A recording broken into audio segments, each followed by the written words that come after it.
That's right. I'm back. Ladies and gentlemen, this is a fun little beach episode we are going to have today, but I have to say this, all right? If it looks like I have lost weight, you're wrong. I put on 15 pounds. Oh my God, you've gotten fat. Okay? 15 pounds. Right? You know how much food you got to eat when you start feeling bad? Not just about yourself like you're a slob, but guilty. Like, oh, I think I could have actually contributed to world hunger a little bit. You know, I could have solved something. I'm not saying I could have, maybe alleviated the pressures of a whole country, but probably a small county. Realistically, with 15 pounds, I could have fed 12 people full time. And just like on survival standards, at least 73 people could have gotten by with how much food I consumed, dude. It was so much. All right. Like if you want to do the math, right? 1 pound is 3,500 calories. So if we do 15 times 3,500, I ate 52,000 calories over what I burn. All right. 15 pounds, 50,000 calories. Now, if we do the math on how many Oreos that would be, because I know the calories by heart, that would be 866 Oreos. Dude, how am I still alive? That's right. They said he wouldn't come back. They said, I think we've lost him to tranquility, to the sands of time. But nay, I return. Hey, ladies and gentlemen, welcome back to an all-new episode of Full Circus. My name is Tristan Sartoris, and I am so happy to be here with you guys today. Okay, look me in the eyes. It's a trick demand, okay, because I got sunglasses on, but look me in the eyes when I tell you this, okay? Feel the genuineness and sincerity behind my pupils when I say I am so excited and overjoyed to be here with you guys, okay? And I just got back from vacation. I got back from the beach, and let me tell you, it was amazing, okay? I'm not going to sugarcoat it and beat around the bush and say, oh, I'm sorry to be back here because it wasn't as good as I want. No, it was fantastic, okay? It was everything you could ever dream and want. It was vacation. It's nice, but it does feel so great to be back home. And, as much as we love to get away, I got to get away, man. I just got to get away. There's something to be said about 5-6 days in, you go, I just got to get back, man. We like our place. We like our home, And even then, like they say, home is where the heart is. My heart was there. I had all my family. I had the people that I love, I cherish, even dogs. I had my animals there, right? I had everything I needed. But there's something to be said about being in your zone. You know what I mean? Like being in your own bed. It's like, okay, I know who's here. I know what's been done here. If I find a half-eaten Pop-Tart, I go, oh, that was mine. I had no problem. But when you start sleeping in some foreign beds, you go, what the frig is that? I don't know the space, okay? It's important to know your space, and, it just wasn't my home. So as great as it was, it feels so nice for some reason to just kind of get back into my own little bubble of reality and excitement. And, I not only recorded that episode before I left, but a couple ahead of time. So it's actually been a while since we can just get together here. So I'm excited not only to be home, but to be here with you guys. It was fantastic, but I'm so happy, man. It's so nice. And you know what? I don't even think it's about the location necessarily. Like if you want to take a vacation, it's not where you go. Okay. It's not necessarily what you do, but there's something to be said about the way that people mentally recline, right? Because in life, everybody, not me, but, other people are so, I got to do this, I got to do that, I got so many things going on, they're just all over the place. And now, I'm not the most high-strung person in the world. I'm like a bobber in the ocean, okay? The bait's there, when the fish come. But for right now, I'm just bobbing up and down, I'm doing my thing, right? Most people are like, where's the fish? We got to get the ring thing, So it's nice to see the people in your life kind of, I can't be doing the things that I'm worried about. I'm stressed, all the tension. They just kind of bob. You float. You begin to let out some new sides of your personality. And that's not to say I haven't seen them before, but it's great to feel the presentness, of a lot of people that are so everywhere else. Everyone's so present. They're so engaged. It's just, we're still locked in. We're still focused. It's a great feeling, man. So, if you or anyone you know is one of those people, freaking get a vacation, man, and try and bring a little bit of that back with you, because life is so fast-paced for, again, other people, not me, but a lot of other people. They're going a mile a minute, and to kind of have that feeling that just kind of, I'm here. Yeah, there's other stuff going on. Yeah, we could be doing this, we're going to do that, but I'm here. I'm just going to float for a minute, okay? That's the message of the day. Learn to float a little bit more. Not on vacation. Just try and bring a little bit more floating in your life, okay? Get a vest, some floaties, whatever you got to do to just bob a little bit, okay? Don't worry about treading water. Just float, dude. Just float. Don't be swimming to the finish line. But anyways, guys, I love the peace. I love the tranquility. It was fantastic. And, the road trip was exactly what you think a road trip would be. It's a lot of people in a hot, sweaty car, and sometimes you don't have that peace and tranquility yet. Sometimes tensions rise, and people get a little annoyed. That happened right off Jump Street with my brother and I, so we're up front, and he's like throwing like little pieces of trash at me or whatever, and that's what siblings do, okay? He started it, so obviously I had to retaliate, okay? Like I'm not only am I a sibling, but I'm an older brother, so to the hierarchy of disrespect is like sevenfold, so I have to respond with 7 times the punishment. So he throws some trash, I grab a little bit of my like cake donut, and I flick a little bit at it, okay? Now, what my brother, I don't think he quite understands just yet, is that when you start something, I do get to respond with 7 times, okay? I get to amplify the punishment because you have provoked the war, right? I get to bring that back, yet he was upset, and we got into a whole argument, and I was just like, dude, those are the rules. I don't know what else to tell you. So he wanted to keep firing back. It's like, dude, now I gotta go even higher. I'm like just dumping stuff all over him. So we were bickering, and that's just what siblings do, man. So tensions got hot right off the get-go. But yeah, like as soon as we got to the beach, it all washed away. Like, oh, what cake, what trash, it don't matter. There's sand, there's water combining. It's beach, it's nice, right? It just feels great. A lot of stops, dude, especially the more people you have. Nobody's bladders aligned. We're all like, bang, bang, bang, bang, next. Okay, so it feels like every 15 minutes we're pulling over to, to tinkle and to dump. So lots of pit stops. I will say I was very proud of this moment, and it might be a little bit gross, but I think the hygiene was enough. Let me explain. I went into a restroom. It was somewhere around Virginia or something, and there are like 8 hardcore bikers. I mean, they're gruff, just built and husky, and they got the big beards, and they're tatted up from the face down to their fingertips. And, it should be a little bit intimidating, whatever, but I go in there, and, me and this big, tough biker, we're both going to the restroom right there, okay? We're both streaming, we're both looking up at the wall, just letting it go. And we're kind of in sync, right? If this was like an Olympic race, it's like, oh, well, we're really neck and neck here. We both pull away and go to the double-sided sink. Now, we're washing our hands together, and I can see that this guy is really like getting into his fingernails. He's really washing his hands like it's thorough. Like you would imagine that COVID just came back. He's like, I gotta be thorough about this.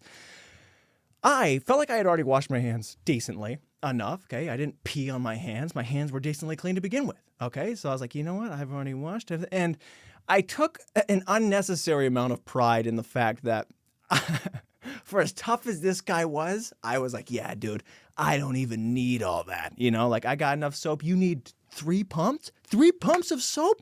You're a tough guy. You eat bugs for a living. You probably beat people up in the bars every freaking weekend, but yet I'm winning the hygiene battle, and I don't know if that ruined my perception of him, and I thought, well, maybe like a neat freak, you don't think of bikers like that. You don't think that they're just going to be obsessing over the dirt under their fingernails and like beating somebody over the head with a bat. You're like, oh, freaking, I got dirt under my nail.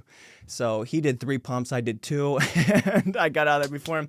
And I looked back and I was like, yeah, I'm the man. You ever do something like that? It's so minuscule, but the fact that I spent less time washing my hands, which again, it could be gross, it could be dirty, but the fact that he was worried about the filth on his hands more than me just made me feel a little bit tougher. I felt a little bit more masculine that I could out-gross this guy. And that was cool, dude. It was nice. So anyways, a lot of little things like that, and eventually we get to the beach after a nice long haul, and it's It is heavenly. Okay, like I said, like it's nice to have those people and be present, but it is, the location, it's not so shabby either, right? The beach it's quite swell, and I spent most of the time surfing. I got some clips for you guys. Oh, man. And I even got a good one, but I'm sorry the footage isn't great, where I pop up and I'm riding this thing for like 10 seconds, and and I can't see the clip, but I imagine it's going pretty far. And, as cool as that is, there is an underlying fear constantly, like quite literally, that there's sharks in the water. And, someone as clumsy as I am, I tend to get cut a lot. And I hear that sharks don't like blood. So I'm constantly going in there like, oh my gosh, my hand's bleeding, this is bleeding, my foot's bleeding. I'm bleeding right now. I stubbed my toe earlier in a bad one. And dude, there's nothing, like, I'm already scared of the ocean. I'm already scared of sharks. There's nothing you can say and be like, oh yeah, they're just docile creatures. They won't do anything unless you provoke. They're sharks. They're like, yeah, it's sharks. They're sharks. That's what it is. Like, even though that biker washed his hands for 35 minutes, I'm still intimidated. There's nothing you can tell me about sharks. Like, yeah, they really take their hygiene seriously. I'm still going to be scared of him. It's a shark. So I'm kind of bleeding. And not only that, but I forget to take my freaking necklace off. So I'm like, oh, they don't like jewelry. They don't like blood. And also I hear they don't like flotation devices. They think it's a seal on the surface. So I got 3 things going against me. So you're constantly facing your fear every second you're out there. Like, sharks come from below, they should come from the side. I don't know where it's coming. It's not like I'm in the perfect crystal clear blue sea, shallow water. I feel like I could die at any moment. And that's a terror, like, no matter where you are, okay? Like, we all say, yeah, the world could end immediately. We could get hit by something, the world could end right now. Sure. But the fact that I know me, not everybody, I could die right now is a scary feeling. It's kind of like volunteering to just dangle yourself over a fiery pit of death just so you can have like a 10-second little bit of glory. And like, yeah, I'm not Jesus, but I'm kind of on the water right now. And it is cool. Like, it's fantastic to surf. But every time you get off the wave and you complete it, you're like, yeah, that was awesome. But was it worth the risk? Probably not. And on top of that, dude, I get so much sunscreen in my eyes. I don't know what it is. It finds a way. And then I have thick eyebrows. So if they get wet, they're just constantly leaking into my eyes over the sunscreen for like 30 days. And so I'm blinded, I'm bleeding, I've got jewelry, and I'm on a surfboard. And if a shark wanted the easiest victim possible, I'm your guy, dude. And on top of that, dude, I had multiple dreams of shark attacks, okay, both before and while I was there. Doesn't make that warm, safe feeling any more prevalent. It wasn't there at all. I didn't feel safe. Dude, on top of that, they had a fishing tournament while I was there. Like, we're just all going to line up down the whole coast and... So people next to me on both sides, my own family, we're all just casting. And like, that sucks enough as it is. Like, there's lines getting tangled. People are just throwing hooks at you. But from what I've heard, the sharks quite like it when there's bait, both the actual bait and more fish, all around the water. So what I read was that both when fish are jumping out of the water, get out, and also when people are fishing, get out. So much so that if a shark were to eat me, okay, they wouldn't even call it an accident. They would say it's my fault, okay? That's how strong this scent, this alluring lure is to these things, that they would blame me. They call it a provoked accident. So I was very scared. There's just no other way to put it. And I'm actually really proud of myself and ashamed that I kept going back in. Why did I keep going back in? I don't know. You think this was worth it? You think that just those 8 seconds, the footage that I get that wasn't even that sharp, was worth it?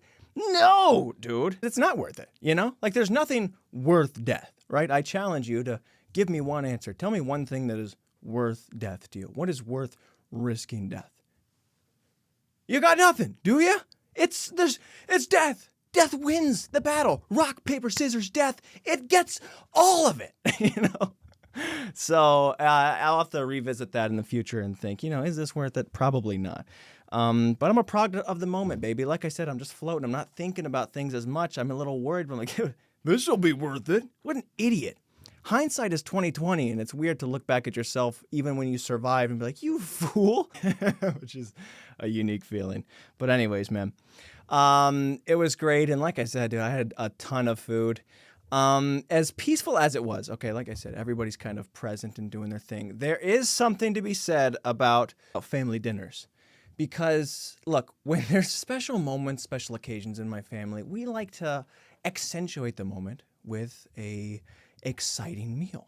Now, these exciting meals are not easy to make, and, they could be basic meals, but they take a lot of time and a lot of effort, and it kind of turns into what I imagine a 5-star kitchen would look like. Everything, yes, chef, no, chef, no, what are you, you're an idiot, get the freaking fish, get the fish on the grill, like it's just so panicked, they're yelling, the crumbs are flying, it's a messy situation, and that's the only time where tensions kind of heat up. Like it gets a little hectic, I won't lie to you, and every freaking night, we did something else. And it's like, oh my gosh, you're taking this long, you're doing that, you're doing the friggin'. So it gets a little bit too serious for my liking. And don't get me wrong, the food tastes good. I ate a ton of it. But I would rather have a peanut butter and jelly sandwich than, have, some very fine animal style fries. But my family loves our exciting dinners. And it is unfortunate because of the time that takes and the heat that rises, both figuratively and literally, whatever.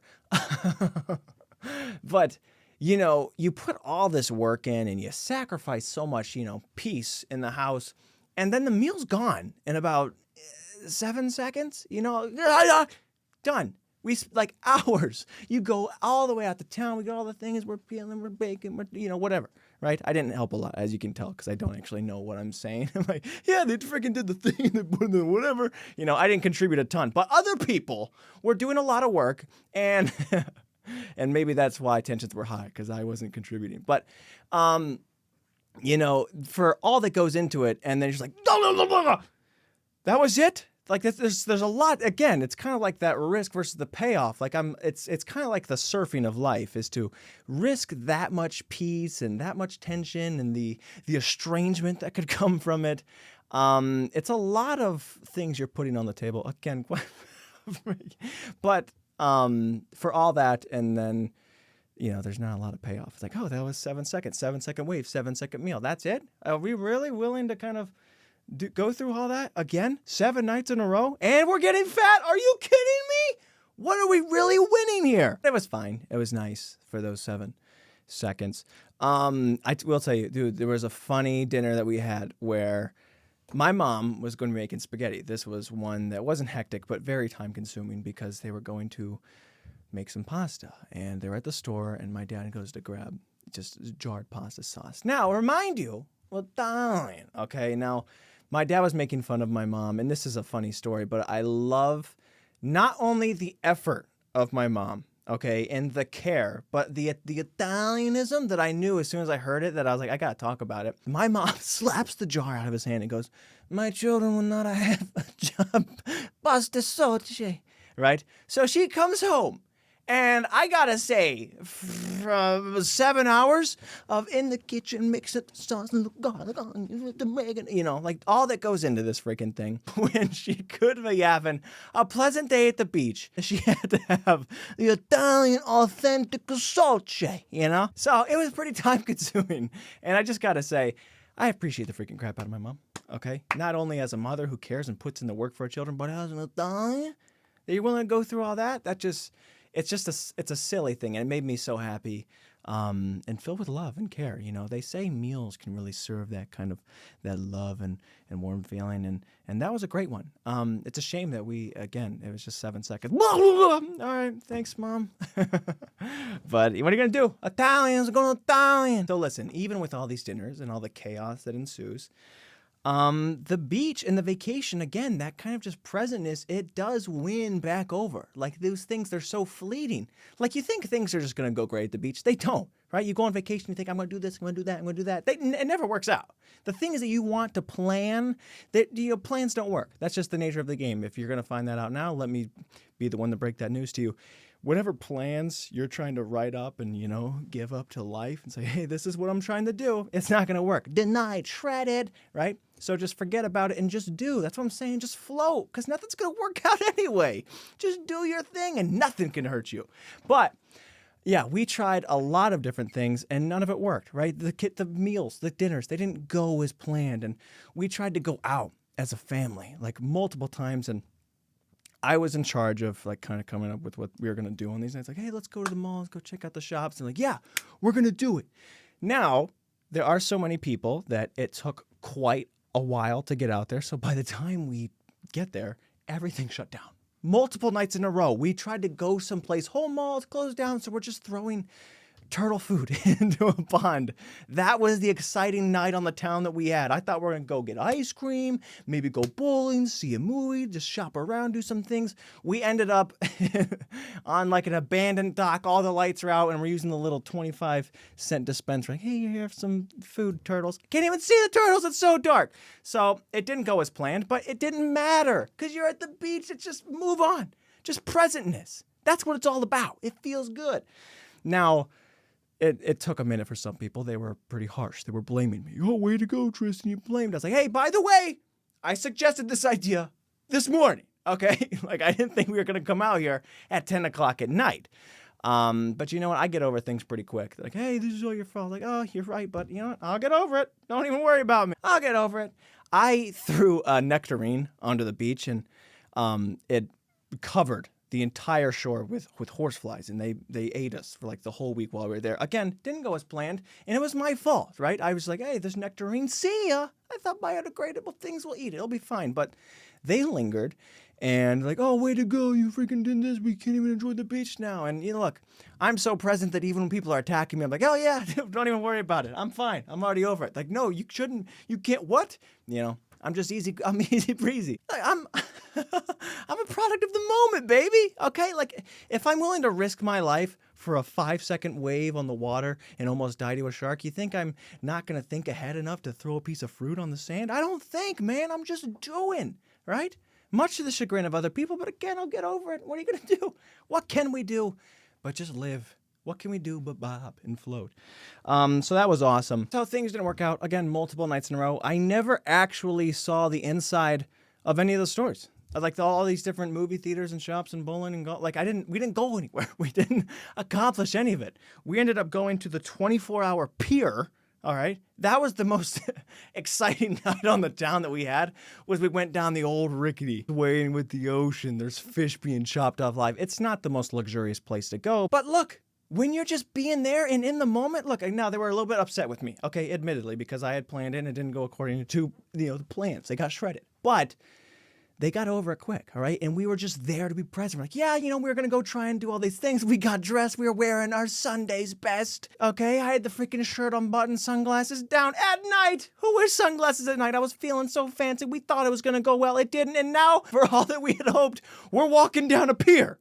That's how the night's ending. And we were still thrilled and just present to be there, man. There is something that did come up at the pier, though, okay? And it's crazy because I forgot to talk about this on last year's beach recap. And it ended up tying over. So last year, it kind of happened the same way. We ended up just walking down the pier because nothing else was available. And I ran into this guy, and you never know what kind of stories you're going to get from an old gentleman who's just rocking in the chair on the pier. It's like, yeah, I can tell you a few things. So we go up there to look at a telescope in the middle of the night, and I bump into this older gentleman who's just looking out at the ocean, very fond of the fishing game. He goes, you like fishing? And I'm like, yeah, sure. I don't, but yeah, whatever. And he begins to tell me of a legendary fisher that fished off this very pier. And he goes, yeah, there's an old fisher named Turbo. Okay, now Turbo had the craziest cast out in the ocean you could ever imagine. He could cast it for miles and miles, and he won every fishing tournament you could imagine here. I thought, wow, who's this Turbo guy? He sounds fantastic. Yeah, and the craziest thing is, one day during a fishing tournament, a bunch of boats started parking within the vicinity of Turbo's cast. Now, the thing about the boats is they're not actually helpful to a lot of fish, scares them off. So Turbo begins getting upset at the boats. I'm like, what? This is some drama. I'm getting into it now. And he continues, and Turbo starts getting mad, and he reports them, and the people go out, and they try and get the boats to leave and whatever. And he's like, and they won't leave because they're actually just on the cusp of where the boats are allowed to stay within the fishing distance. But because Turbo's cast is so far, he was going even further out, so he was upset. So you know what Turbo does?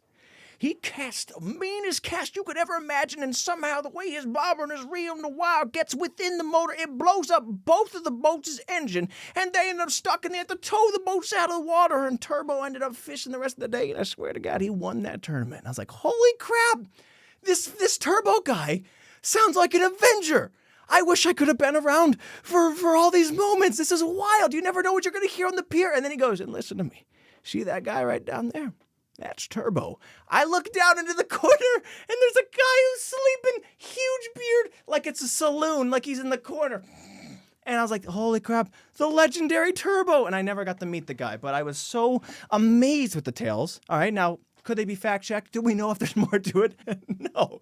But the stories are the stories. So that was last year, and then just this past weekend when we were there, I'm telling my older brothers all this. I'm like, yeah, dude, he told me all the stories. He blew up the boat, and they're going, what the frick? You know, we're just reminiscing on the legend that is Turbo the Fisher.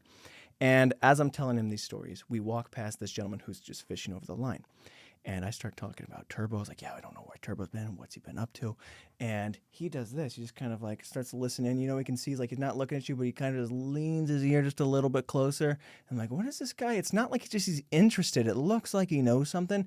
And then I see him kind of turn and we lock eyes for a second. There's some secrets in his eyes. Okay. I don't know how to explain it. I thought maybe, you know, he was a Turbo rival. Maybe it was his boat. I don't know what the thing is, but I'm like, oh, what is it looks like he knows something. Like I can't give you exactly what it looked like, but I'm going to try my best to just kind of emulate the feelings that I was receiving from him. Okay, so here's him casting, and he hears the story, and he kind of goes like this.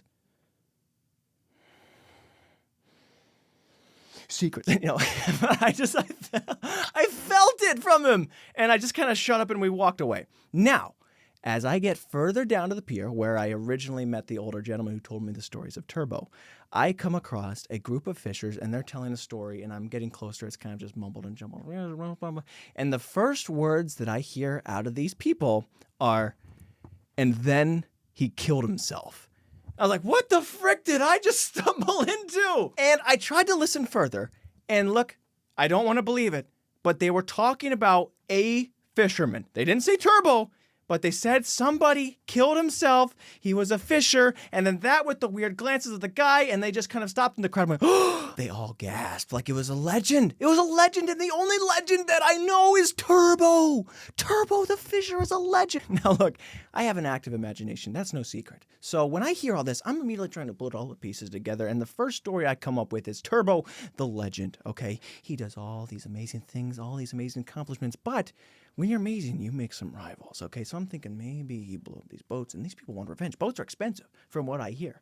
So this was just a year ago. Turbo was there. What happened to him? Why is this legend being tossed around? I'm thinking maybe one of these people may have killed Turbo and been at a suicide, and now the Turbo, and maybe that guy was a part of it, because why wasn't he a part of the other fishing crew that was very fond of the guy? This guy knows something! And now he knows that I know something. So as we're leaving the pier, dude, I said to my brother, like, I feel like eyes are on me. Like I'm in John Wick, and everyone just kind of like, yeah, we're all kind of assassins. We all know the story, but we're pretending to be normal people just walking past me. I was like, dude, I feel like I'm going to walk off this pier and someone's going to put a bag over me and I'm going to drag him around. What do you know about the Turbo incident? I know nothing, except he was a legend and probably the best fisherman of our time. So it just goes to show, man, that even when things don't work out at the beach, you walk into some crazy stories. And if anybody knows what happened to Turbo, if he's still alive, I need the scoop, okay? I don't even like fishing, but I'm fascinated by it. So you know what? Next time you try to bring some plans, forget about it. You're going to walk into some lore. You may hear about a crazy Avenger-type fisherman who had the craziest cast of 10,000 miles.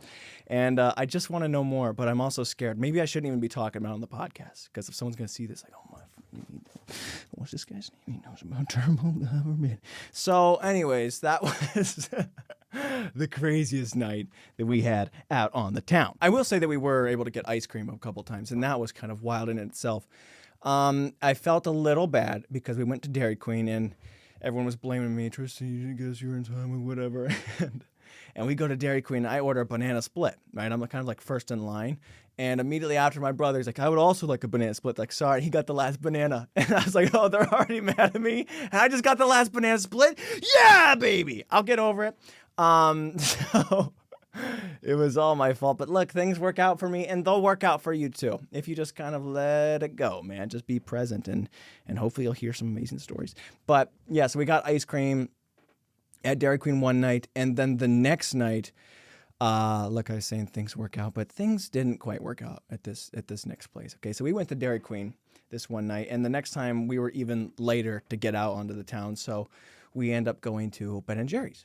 Now, I've never really had Ben & Jerry's, so I walk in there, and there's a crazy cluster of new ice creams and flavors and excitement, and I catch eyes with a very interesting-looking flavor of ice cream. It is called Marshmallow Sky. And if you're wondering why I'm being so dramatic, you're about to find out.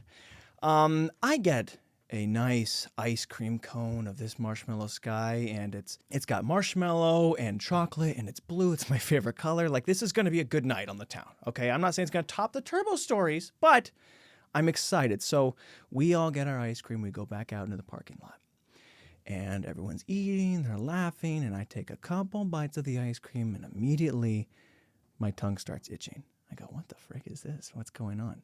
So I keep eating it like a fool, all right? I eat this whole freaking thing all the way down, cone, don't even think about it more, but now my tongue's really itching. My mouth is itching. I'm thinking, I don't have any allergies. I don't know what this is. What's the freaking itchiness? But it's bothering me, right? So I go into the car and I grab some water. Now, I've kind of like removed myself from the social dynamic. They're all talking, we're having this thing, here's a stand, here's the dogs are fine, whatever. And I'm like, man, what's going on? I'm kind of in my own little world. I drink the water.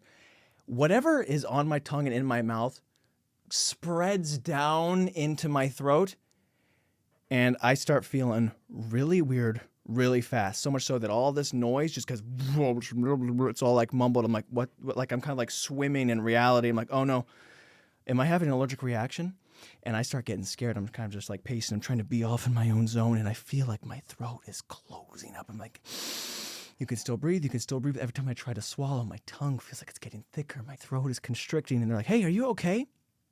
Now, I'm already scared, and I'm trying to calm my breathing. I like to believe that I'm pretty calm under pressure, but then people get a look at my face. They go, if you're trying to relax and breathe, this reaction does not help, okay? So they go, you are so pale. I go, okay, great. I'm trying to breathe. I'm trying to relax. I'm like, I got to just keep radiating oxygen. Maybe it's going to be fine. I'm not allergic to anything. I have ice cream all the time. This can't be it. I've been scared of sharks forever. You're not going to tell me I'm going to die in a parking lot, right? I didn't even go in the ocean this day because of the shark dream that I had the previous night. Like, I'm not going in. I'm not risking my life. And there's no chance that an ice cream called Marshmallow Sky, marshmallow, the softest of all the food products, is going to take me out? No way. So I sit down like, just breathe. You're trying to stand up, but I hear people worrying about me, and they're getting scared, and that's already making me scared. And look, it's not just like the anxiety, but I physically feel it getting tighter. So I'm sitting there, I'm just trying to breathe, right? And you don't want to just call the ambulance for nothing. You want to be able to make sure you're safe, and you don't want to overreact to the situation. So I'm waiting, and I feel it getting tighter, and think, you know what?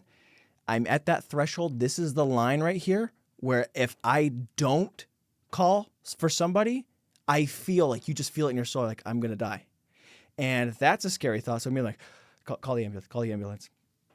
And somehow they were like right down the street. They rush in, and that alleviated some of my anxiety, because like, okay, at least if something happens, they stab me, they open, whatever people do. I'm like, okay, we can try and breathe a little bit, but it's still so tight. And my dad, he's trying to make me laugh, and that's just kind of how we deal with things normally, which is great. Like, I love that when I'm stressed out or I'm feeling fine. The only problem was that I had a hard time breathing, so oxygen was limited, and, that's kind of my mind still. Like, comedy makes me feel better, so I was, like, smirking and kind of laughing at what he was saying, but like, oh, crap, I can't use any of that air.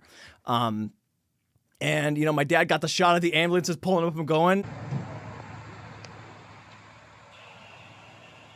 And I'm sure he looked like a douche and an idiot to even get that. Like, his son is like choking to death. I'm going to the ambulance. Like, I got to get this shot. Like, wow, this dad doesn't care about anything. But it is slightly comforting to have someone not panic. But either way, I was just focused on survival.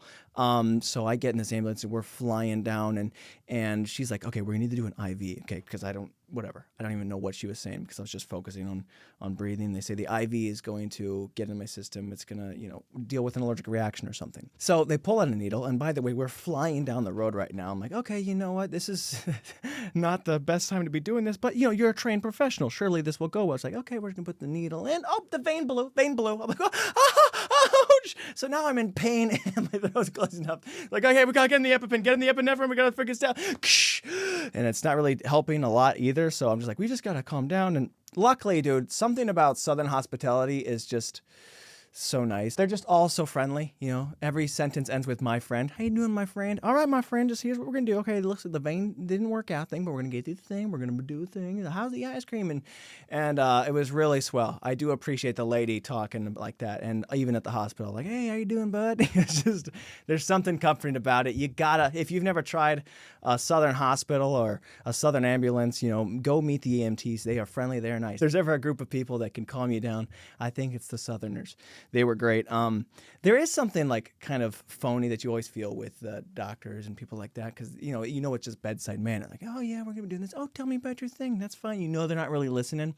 I did play a little bit of like a mental trick. I had to acknowledge the bedside manner. I told the lady, I was like, hey, by the way, your bedside manner is really clutch. It's really fantastic. And I felt like that almost snapped the perception that it was almost like she was playing the game that I'm not supposed to be aware of. And I broke the fourth wall. And she's like, oh, and there was something behind the lady's eyes that kind of opened up. And now we were both like, we broke character. We broke the scene.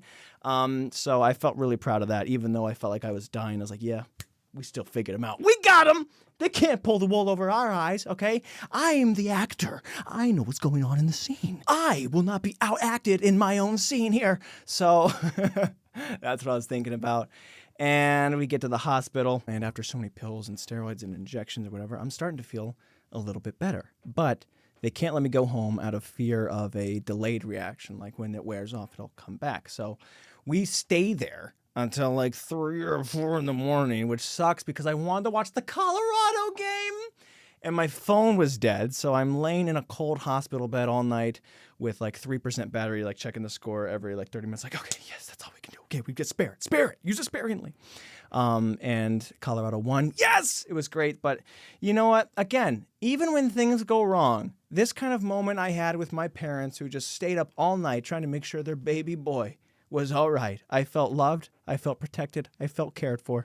And it was nice just kind of like talking about the score in the game. Like, yeah, what's going on? Are you checking it out? Like, it was a strangely peaceful and wonderful moment. And you know what? I'm actually glad that it happened. So, again, it just goes to show, be present, live it out, and float, and you'll be all right, dude. However, we did return home at about 4 a.m., and I needed to charge my phone. And someone freaking stole my charger, okay? Like, what kind of... I could have been dying for all he knew. I wasn't updating anybody. My phone was dead. I wasn't using it to tell people I was fine. It's like, I can only use battery on the important stuff, the football game. I got to know the score. So I didn't tell or text anybody. Nobody asked me if they could take my stuff. But I get home, and someone's like, oh, whatever. You don't need this. You're not going to need your wallet. You're in the hospital. Like, if I died, they're like, yes! I got shotgun in the car on the ride home. It was all well and good regardless, man. But yeah, that was pretty wild. And the whole beach as a whole, man, again, things don't go as you want it all the time. Things just never work out. A shredded of the plans. But if you can kind of bring that vacation mindset home with you and be wherever you are, like it really is the best way to live. And people might disagree with that. So you need to be a little bit more focused, a little bit more dialed in. And I disagree, man. I'm about as least dialed in as you can get, right? Like my focus is so blurry. There's no kind of spectacles of reality you could give me that could clear that up. Nothing. I'm here, man, and I'm floating. It's so nice. But Yeah, I mean, I could probably dial it in a little bit, but that's for another time, dude. But the point is I was at the beach and everybody was nice and I was nice and I almost died, but we got away with it. We got away with it, dude. Like, life tried to get me. Sharks were out there, allergic reactions, okay? Things were dangerous. But you know what? We pulled one over on life. Things always work out for me. I should stop saying it, right? Maybe superstition. Maybe that's like, hey, don't worry, I'm all fine. And life's like, how about this? And you know what? We got away with it. You can't stop the floater. So anyways, guys, I think that's everything I have to talk about on this particular episode. There's tons more to always say, but that was the vacation as a whole. I appreciate you guys sticking with me, having fun, and look, it was just our last little hurrah before fall, because fall technically starts tomorrow, the day after this comes out. So really, it was the perfect time to do one last summer recap with the Hawaiian and the surfboard and what have you. But it is nice to be home. I want less tension. Returning from vacation is like not returning from war, but kind of like going to war. Like I came from peace back and people going, oh, we got to do this, we got to do that. I like more float. So again, if there's one thing I can recommend to you guys, float just a little bit more in your lives. And, again, things aren't going to go well. But you know what? When you're floating, like waves, they splash. The waves are going to come, Life's like a current trying to pull you out. But if you start panicking, you can start getting sucked out more. So I'm just floating. I'm like, yeah, I'll just casually float over to the shore. So, yeah, that's about as much wisdom and philosophy I can bestow upon you guys. I thank you so much for tuning in. This has been Full Circus, and I love you, and I'll see you next week.